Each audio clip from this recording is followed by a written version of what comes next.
অনুরোধ করে যুবক, প্লিজ যুবক, হৃদয়টাকে মেরে ফেলিও না। তুমি দেখো না, তোমার বয়স 22, 10 বছর বয়সে মা বলেছে স্কুলে যা, মাদ্রাসা যা, মানুষ হবি, ভবিষ্যৎ ভালো হবে।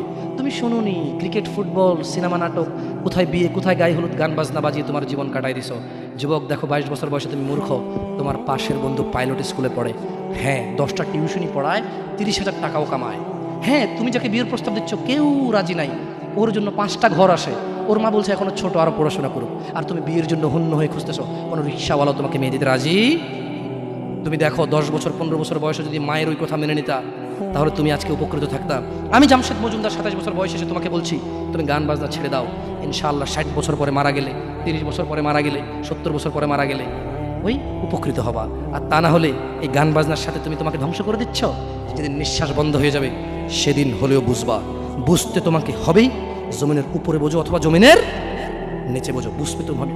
শোনো, আল্লাহ কোনো কিছু বলেছে আর তুমি বুঝবা না, আহা হা, পার পাওয়া যাবে না। তবে তোমাকে বলি, যা করেছো করেছো, যা গান বাজনা শুনেছো শুনেছো, এবার আল্লাহকে ভয় করে সব ছেড়ে ইস্তেগফার করো, বলো আল্লাহ আমাকে ক্ষমা করেন, আমার এই 2 কানে গলিত সীসা ঢালিয়েন না ইয়া আল্লাহ। ছিলাম কিন্তু আমি উপলব্ধি করতে পারিনি, ইয়া আল্লাহ আজকে আমি উপলব্ধি করছি। আল্লাহ আমি আর কখনো বাদ্যযন্ত্র দিয়ে নিজেকে আনন্দিত করব না। এই হারাম যা আপনার এত আপনাকে রাগান্বিত করে, আমি আর কোনোদিন এই হারাম দিয়ে নিজেকে আনন্দিত করব না। আমি অনুরোধ করব, চিটাগং শহরে থাকি, বেশি দিন হয় না, তবে কারো বিয়ে হলে আর 2 দিনও ঘুম হয় না, এত পরিমাণ গান বাজনা বাজায়, আল্লাহি হৃদয় ভেঙে যায়। আল্লাহর কসম, কি দিয়ে বুঝে আপনাকে, মন চায় মারামারি করি, মন চায় গালাগালি করি, মন চায় ঝগড়া করি, মন চায় ওর বিয়ে ভেঙে দেই, মন চায় নিজে পুলিশের ওসি হয়ে ওদের সবগুলো বন্ধ করি, মন চায় রাজনৈতিক নেতা হয়ে লাঠিছোটা নিয়ে এদেরকে পেটানো শুরু করি, মন চায় আল্লাহর থেকে অনুমতি আসুক, ওহি বন্ধ হয়ে গেছে, মন চায় আল্লাহ তুমি ওহি পাঠাও, একটাকে গলায় পাড়া দেই কতক্ষণ।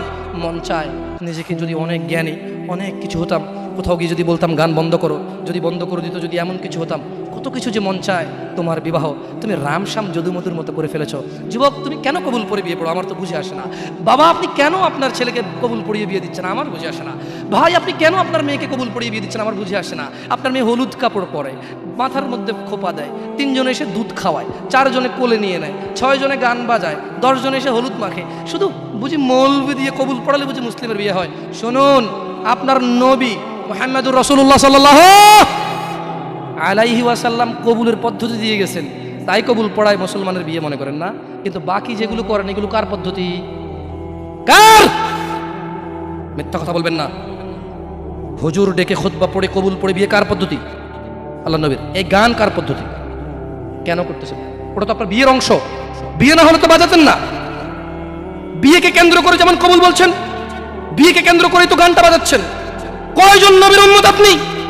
আপনার নবীর নাম কি? আই এম আস্কিং ইউ, আপনার নবীর নাম কি? আমার নবীর নাম মুহাম্মদ রাসূলুল্লাহ সাল্লাল্লাহু আলাইহি ওয়াসাল্লাম।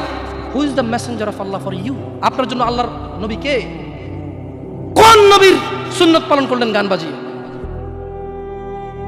আপনার জন্য আমার বিল্ডিংটা ভেঙে পড়বে, বলে রাখি ছাড়বো না। আল্লাহ তুমি আমার ভাইদেরকে হিদায়াত দাও ইয়া আল্লাহ।